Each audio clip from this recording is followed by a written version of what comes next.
Ladies and gentlemen, good morning and greetings from Paris from the Organization for Economic Cooperation and Development.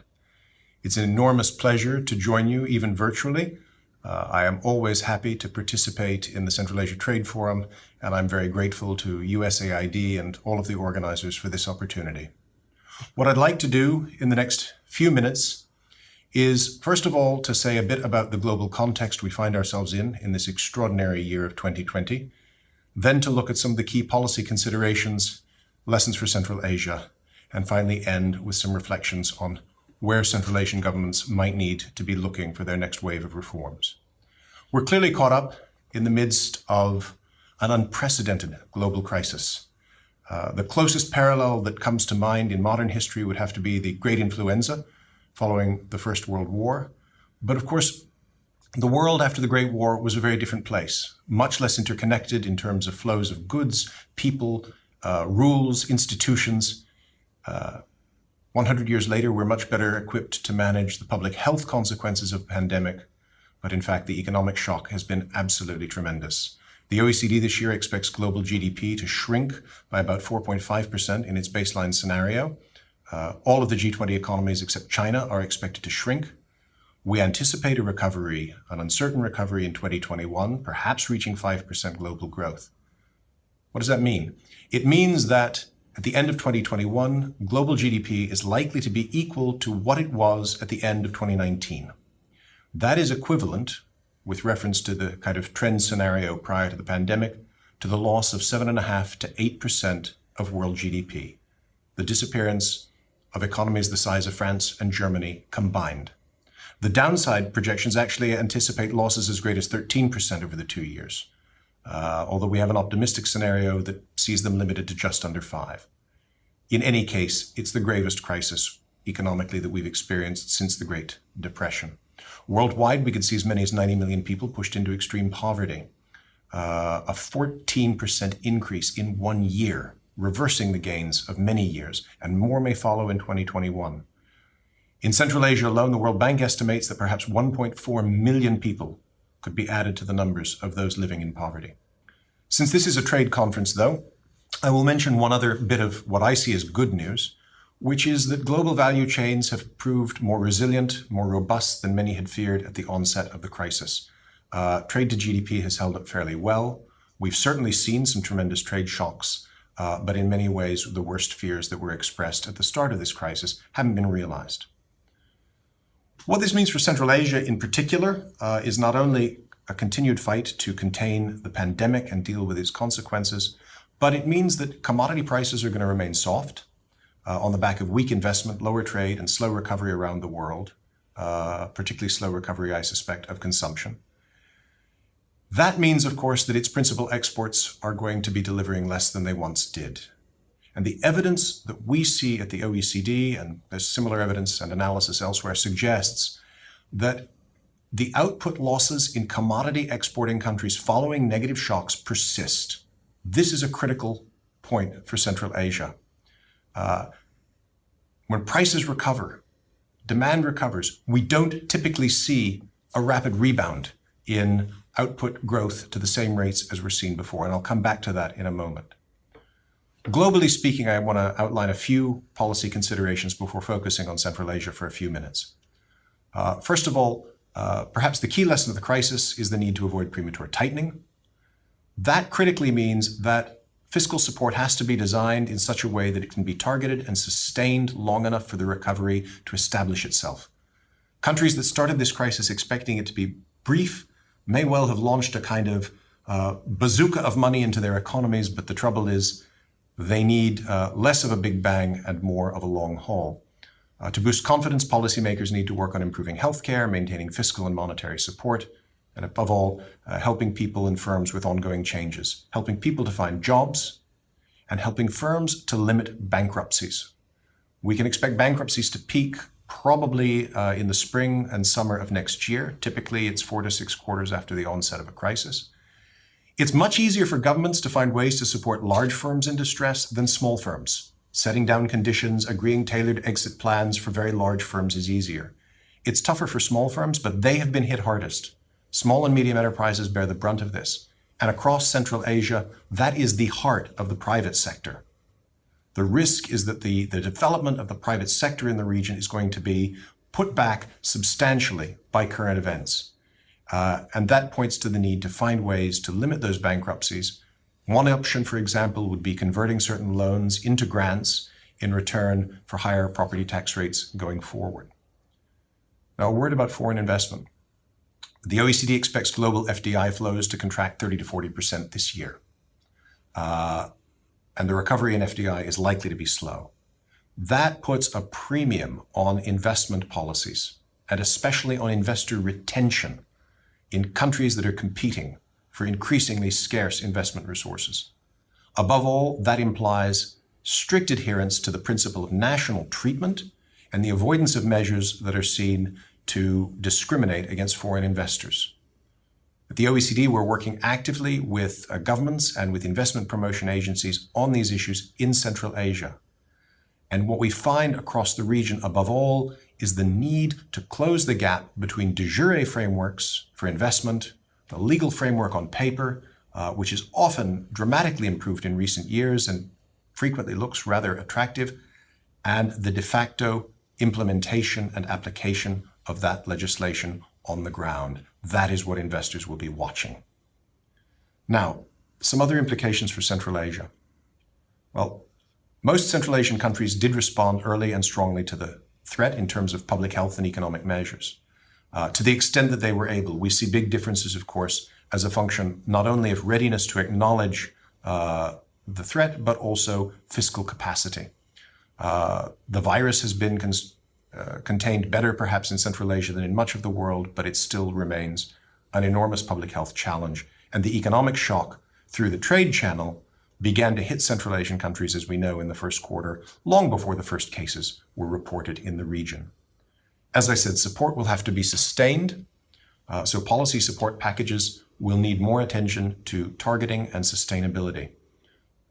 Short-term prospects, of course, will depend on the ability of social safety nets to sustain household consumption, the ability of the banking sector to provide liquidity to firms, and the ability of governments, particularly in Tajikistan and Kyrgyzstan, but elsewhere as well, to address the needs of the informal sector. And restrictions on movement, difficulties with repatriation, difficulties remaining where they stay are a particular challenge. But the problem is also that informal workers have low savings, poor access to healthcare, poor access to other social services, and they are often less well plugged in to any kind of public support packages. They are both more vulnerable to the health and economic impact of the pandemic, and they are also more difficult to target with government support.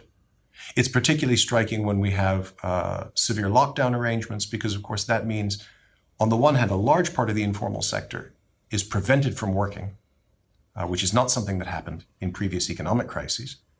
And at the same time, those who are able to work are often able to work because they're in essential services, waste disposal and activities like that, which are essential, but they are also less well able to protect themselves. They have poor access to protective equipment, and they're often therefore exposed.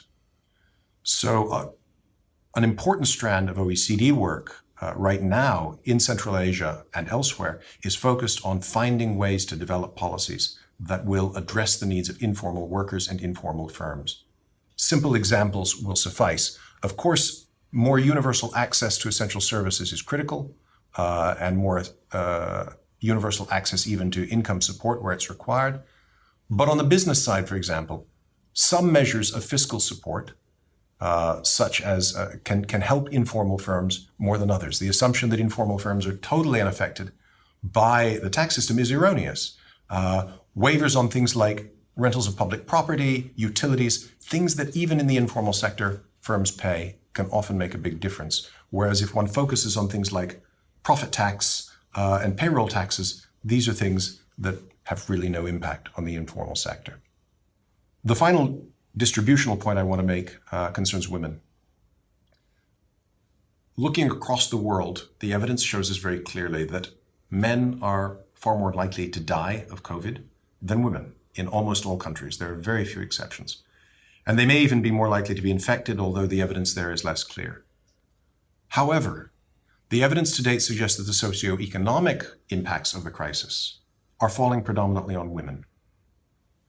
With confinement measures and lockdowns, we have seen dramatic increases in domestic violence, including in countries in Central Asia, where there have been sharp increases in reports and cases recorded, sometimes tripling even. There's the increased burden of unpaid domestic labor, which falls predominantly on women as a result of school closures and other confinement measures. The labor market effects of the crisis are particularly profound. Once again, as with informal workers, there's a bit of a bifurcation. We have sectors in which women are predominantly employed where they're keeping their jobs, but that's because they're working in sectors like healthcare where they are particularly exposed to risk. But many of the most profoundly affected sectors, like tourism, like retail, tend to have disproportionately female workforces, and they are losing jobs. Women across the region are more likely to report loss of income. They are more likely to report loss of employment than are men in the current crisis. And the problem is not just the immediate situation, it is the dynamic through time, because the labor market effects of the crisis on women are likely to be persistent, simply because the evidence points to substantial gains, substantial returns to experience in the labor market. The persistence of output losses that I mentioned above is another major concern for Central Asia, as I said. Why is that? I would tell the story in very simple terms. This is the third major external shock to hit Central Asia in a little over a decade. Now, the 2008-9 crisis and the end of the commodity supercycle in 2014-15 were both followed by recoveries in the region. Growth picked up again. But in each case, trend growth was lower after the crisis than it had been before the crisis. Central Asia simply cannot afford another loss of momentum following this third major shock. If that pattern repeats itself, the trend towards convergence with the advanced economies in terms of per capita productivity and income, which has already stalled, will probably go into reverse. This is a critical moment. The reason for that persistence, of course, lies in the predominant growth models that have prevailed, relying on exports of labor, that is to say, migrant remittances to sustain consumption, and exports of primary products. The crisis thus underlines Central Asia's principal long-term structural challenge, and that is to diversify production, employment, and exports to reduce this reliance on a limited range of hydrocarbons and other minerals.